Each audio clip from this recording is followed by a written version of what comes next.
Lula compara a suposta tentativa de golpe de 2022, né, com a ditadura militar. Vou trazer tudo isso nesse vídeo aqui. Além disso, cresce a tensão aí entre a Casa Branca e a justiça norte-americana, justamente porque o Donald Trump fez, na verdade, aquela deportação em massa de venezuelanos lá do trem de Aragua para El Salvador, para ficarem presos lá em El Salvador. E ele está se incomodando na justiça por causa disso. Além disso, pessoal, os ministros do STF votarão se Zanin e Dino podem julgar a denúncia do golpe, né? Lembrando que o Zanin era ex-advogado do Lula e o Dino, um comunista, confesso em vários vídeos, né? Então tem que ver se eles vão poder ou não fazer esse julgamento. Me conta aqui nos comentários o que você acha.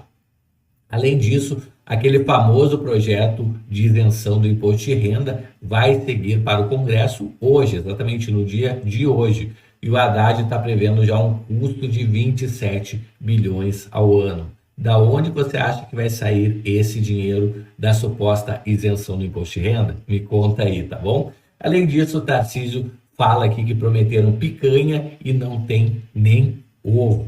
Pessoal, um país daqui próximo, uma notícia de última hora, não, um país daqui próximo do Brasil entrou em estado de emergência. A gente vai falar tudo isso e muito mais, então já se inscreve no canal, habilita o sininho de notificações e já vem comigo aqui para a primeira notícia de hoje, que é do Lula, né? Então o Lula compara a suposta tentativa de golpe de 2022 à ditadura militar. Mesmos ideais autoritários, comparou Lula um dia após ato de bolsonaristas em prol da anistia. Então, pessoal, as declarações foram feitas durante a cerimônia de posse do Conselho Federal da Ordem dos Advogados, né, um dia após o ato do Bolsonaro, então foi ontem, né, em prol da anistia dos envolvidos aos ataques de 8 de janeiro. Por trás dos episódios estão os mesmos ideais autoritários, métodos violentos e os mesmos agentes saudosos dos porões da ditadura, falou o Lula, né? Então, após o golpe de 64, foi uma das primeiras a se posicionar contra a ruptura na denúncia contra o desaparecimento e tortura, a exemplo do deputado Rubens Paiva afirmou, né? Então, ele disse que a OAB, né, que foi importante na luta pela restauração do Estado Democrático de Direito após a ditadura militar. É engraçado que a OAB, hoje em dia, ela fecha os olhos para muita coisa que acontece no Supremo, infelizmente, né, pessoal? Então tá aí Lula falando o que quer, né, nos eventos. Pessoal, vou trazer aqui uma notícia aqui falando da tensão entre a Casa Branca de Donald Trump e a justiça norte-americana sobre a deportação em massa dos venezuelanos do trem de Aragua. Vamos ouvir. Cresce a tensão entre a Casa Branca e a justiça americana. O presidente Donald Trump teria contrariado uma decisão judicial quando expulsou do país um grupo de imigrantes venezuelanos para El Salvador durante o fim de semana. Numa reunião tensa nessa segunda-feira, um advogado de Trump se recusou a apresentar a base jurídica desta decisão. Os detalhes com a correspondente em Washington, Mariana Janjaco. O governo Trump defendeu a decisão de deportar imigrantes venezuelanos com base em uma lei que não era usada desde a Segunda Guerra Mundial. O chamado Ato dos Estrangeiros Inimigos, de 1798, dá ao presidente americano autoridade para deportar pessoas de países que estão em guerra com os Estados Unidos. A justiça discordou. O juiz James E. Boasberg determinou no último sábado que os aviões com quase 200 imigrantes venezuelanos deveriam voltar, mas os voos seguiram para El Salvador. A Casa Branca alega que as aeronaves já estavam sobrevoando águas internacionais quando a ordem judicial foi decretada, e por isso o governo americano não precisaria seguir a diretriz. Advogados dos imigrantes afirmam que isso não importa e que os aviões deveriam ter voltado de qualquer forma. This administration acted within the confines of the law, again, within the president's constitutional authority and under the authority granted to him under the Alien Enemies Act. We are quite confident in that, and we are wholly confident that we are going to win this case in court. Em meio às polêmicas sobre as deportações, nesse final de semana, Trump ordenou a maior ação militar do seu segundo mandato até então. Militares conduziram ataques em larga escala contra os Houthis, um grupo apoiado pelo Irã no Iêmen, no momento em que os Estados Unidos tentam fechar um acordo nuclear com o governo iraniano. Os bombardeios mataram pelo menos 50 pessoas e deixaram outras 100 feridas, dentre elas crianças e mulheres, segundo o Ministério da Saúde, controlado pelos Houthis. Nesta segunda, o presidente americano afirmou que o Irã seria responsabilizado por qualquer resposta vinda do grupo no Iêmen. No fim de 2023, os Houthis começaram a atacar navios americanos e do Reino Unido, afirmando que estavam agindo em solidariedade a Gaza e contra Israel. As ofensivas prejudicam o comércio global, já que acontecem em rotas marítimas importantes. Os Estados Unidos passaram a retaliar os Houthis ainda sob o comando de Joe Biden, mas as ações de Trump escalam o nível das investidas. Aí, pessoal, então, a gente vendo guerra com o Irã, né? E também a gente vê a questão legal nos Estados Unidos. Me conta aí nos comentários o que você acha que o Trump deveria ter feito, ter trazido de volta os aviões para os Estados Unidos, né, cheio de bandidos dentro. Me conta aí o que você acha. Você acha que deveriam deixar na porta desse juiz americano esses presos todos aí da gangue Trem de Aragua? Me conta aí nos comentários.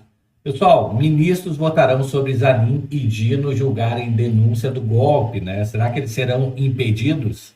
O que você acha? Magistrados foram alvos de pedido de impedimento por defesa de Bolsonaro.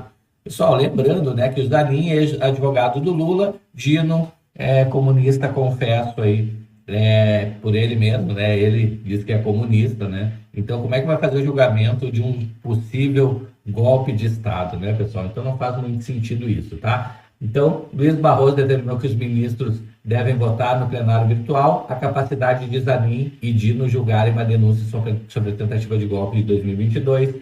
Ambos foram alvos de requerimentos de impedimento pela defesa do Bolsonaro, mas se disseram aptos a participar da análise. Barroso agendou uma avaliação dos ministros no plenário virtual. Em caráter excepcional, a votação será extra, né, sessão extra, na quarta-feira, ou seja, amanhã até a noite de quinta. Tá aí, pessoal. Então vai ter uma votação para ver se é possível ou não que eles participem aí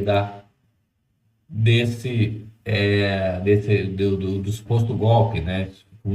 Eles poderão julgar o suposto golpe. Vamos ouvir aqui agora o Silas Malafaia falando sobre a manifestação que ocorreu no domingo, né? Então, esse negócio de número lá na hora, 2 quarteirões, não tinham 2 quarteirões não, tinham mais do que 2 quarteirões.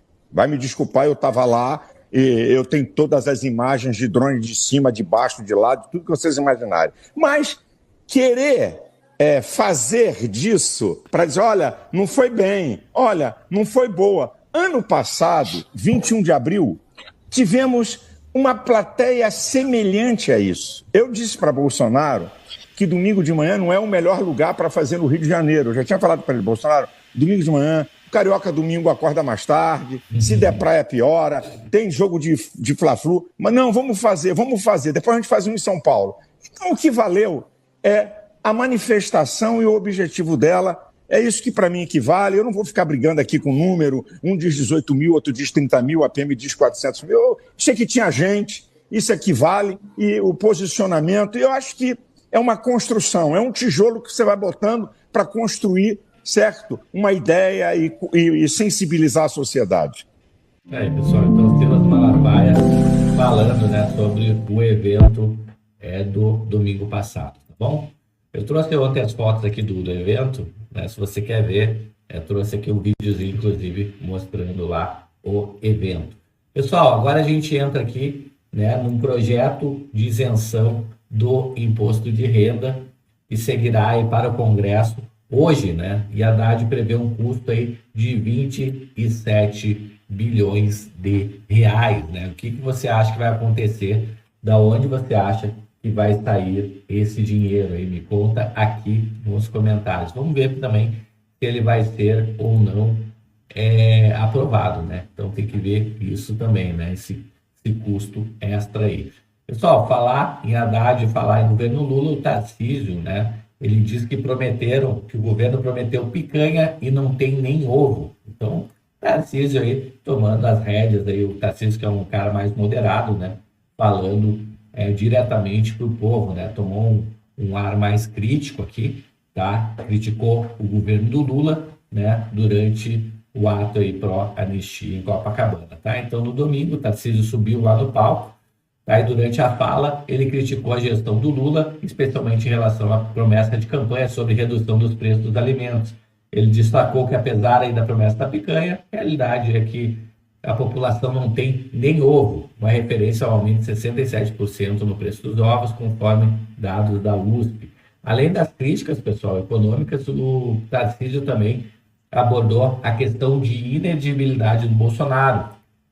Argumentou que não há justificativa para a decisão, né, de inelegibilidade do Bolsonaro, a não ser pelo medo de uma possível derrota eleitoral do atual governo. Ele defendeu veementemente o projeto de anistia dos envolvidos nos atos do 8 de janeiro, né, afirmando que acredita na aprovação no Congresso Nacional. E ainda em tom desafiador, instigou os opositores a se manifestarem contra a anistia, declarando que os participantes dos atos são inocentes e que as penas aplicadas foram irrazoáveis, né? Ou seja, 17 anos para quem escreveu com batom perdeu mané no busto lá do Supremo Tribunal, tá? Então tá aí, pessoal, Tarcísio tomando frente. Vamos ver aqui o que a deputada Sâmia Bonfim diz aí sobre a culpa do preço dos alimentos estarem altos no mercado, pessoal. Vamos ouvir aqui.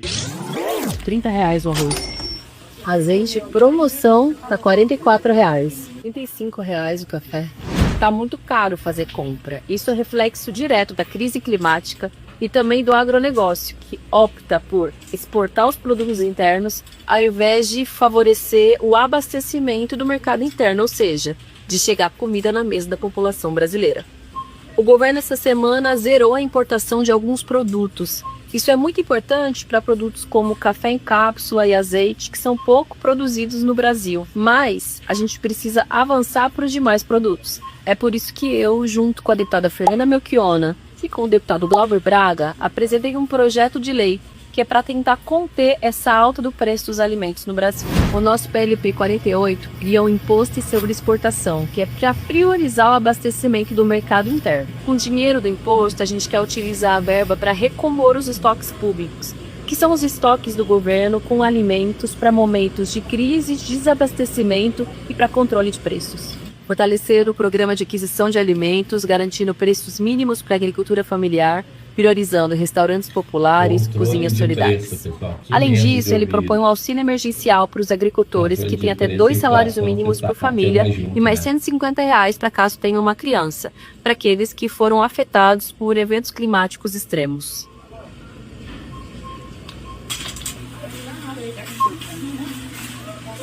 Prevê também a exclusão do Bolsa Família e do Banco de Alimentos e Teto de Gastos, para que possa haver investimento público nas áreas mais necessárias para garantir comida barata na mesa do povo. Precisamos lutar contra a fome e a inflação alimentar para garantir comida no prato do povo brasileiro. Vamos juntos. Com todos esses anos no poder, né? PT, pessoal, mais de década aí no poder, PT até hoje